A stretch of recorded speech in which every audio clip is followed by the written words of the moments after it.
Dennis, you've had multiple careers in your lifetime, including a time in the Marines that you've spent with us. Many people don't know that you also coached at Harvard, where you coached the women's team to a fourth place finish in the NCAA championships in '82. You returned to Penn in '86, where you've held positions as the associate athletic director and then a compliance officer.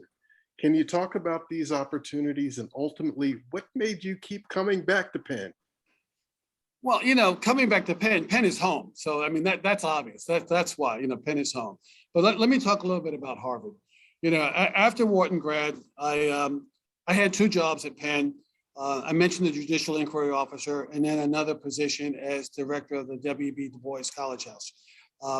Both of those jobs were very taxing for very different reasons. And with the 80 games not happening, I was finally not concerned about my running, and it was time for me to get a real job, And so by then I had figured out that athletic administration was what I wanted to do. And so I was very fortunate, really blessed to be able to acquire a position at Harvard. The position that I got was the assistant to the director of Harvard athletics operations, about as far removed from athletic administration as one can get and still be in an athletics department. But it was a start, and this is where I say I was really blessed and clearly in the right place at the right time. In less than 2 months' time, my boss, the director of operations, resigned. There was another assistant director there with me, and the athletic director said to the two of us, we're not going to hire a replacement for the director of operations. We're going to divvy up those duties and split them between the two of you. So, no increase in money. Of course.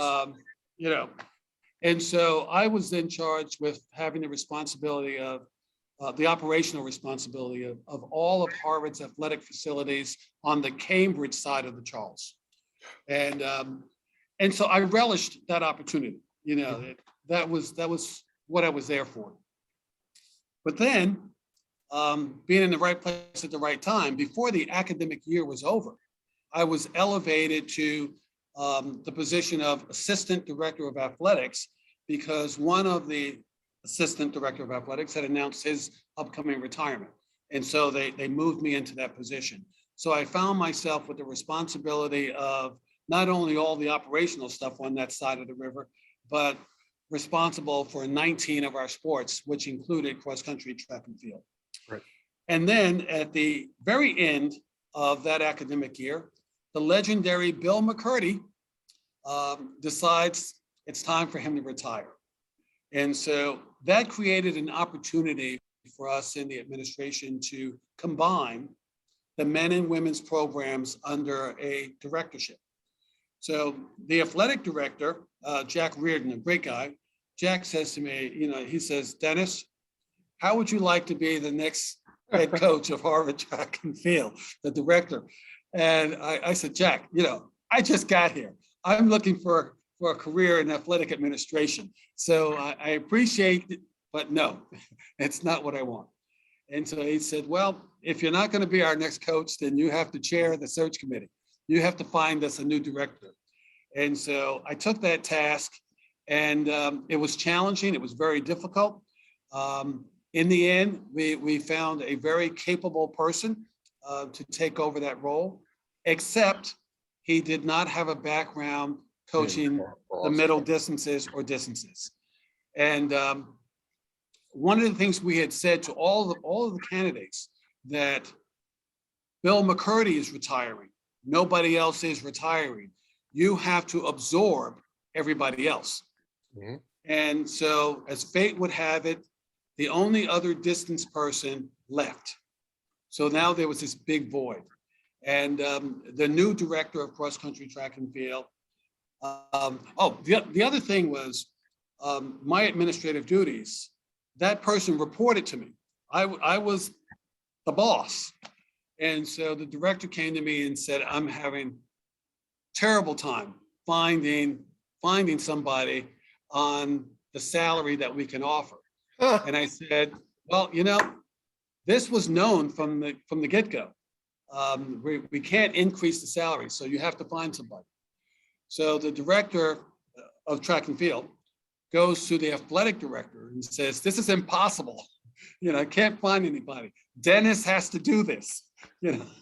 He has the expertise. He coached the Marine team. He has to do this for us. And so the AD pulls me in and says, I know we offered you the directorship and you declined that, but would you mind filling in the void of coaching the distance people and the middle distance people? And I'm not going to say I reluctantly said yes, but I did say yes with conditions. And the conditions was such that I don't think any other athletic director would ever said yes to these conditions, which basically was, I will not do any recruitment. I don't want to talk to a recruit about the values of coming to Harvard. I will not recruit. The other thing is, I will leave my office at 3 o'clock to go down to the track to coach. And, that's it. And he said, if you can accept those conditions, I'll do it. And, I am so glad, so happy that he accepted those conditions. It was the best assignment, the best job I have ever had. I only did it for 2 years. The director of cross-country track and field and we made it work. He reported to me. I was his administrative boss. I reported to him as an assistant coach, but we made it work. We had fun. The athletes were successful. They improved. They had fun. It was great. It really worked. Towards the end of 5 years at Harvard, Doris and I were getting antsy. We had been renting up to that point. We were looking to become homeowners. The cost of buying a home in it was very, very prohibitive. And we were frustrated. We saying like, okay, we got to get away from here. Either that or they have to bump up our salary like tenfold before we could buy a house that was reasonably close to campus, because Doris and I, we hate recruiting. Absolutely. I'm sorry, not recruiting. We hate traveling to work. We definitely do not want to do that.